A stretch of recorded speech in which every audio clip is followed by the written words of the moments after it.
the biggest beer, and the biggest pop star created the biggest branded Facebook Live event ever in the smallest of places.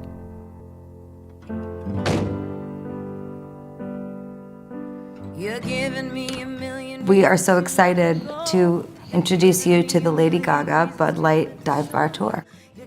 I've been, singing the songs up close and personal to the fans. I get to look them in the eye when they hear the music for the first time. It's so cool. Every single one of these songs is a story that I would tell somebody in a bar over a beer and bond.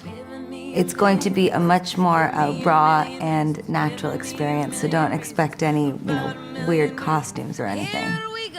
They're calling it the Bud Light and Lady Gaga Dive Bar Tour. And something you're doing for the fans, you're doing this dive bar tour. She's going to debut music from her upcoming album, Joanne. Fans counting down the hours until Lady Gaga is expected to perform.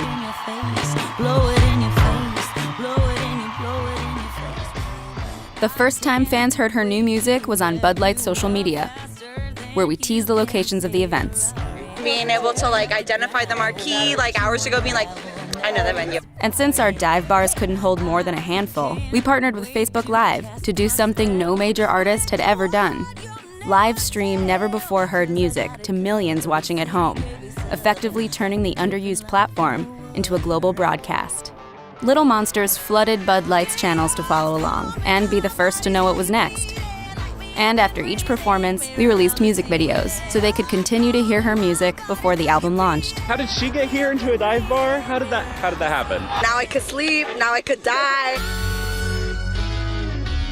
It trended nationally and globally, and with over 2 billion social impressions, 2.3 billion PR impressions, and over 30 million views across all content, earned Bud Light a bigger cultural moment than the Super Bowl, and Lady Gaga the #1 album in the country.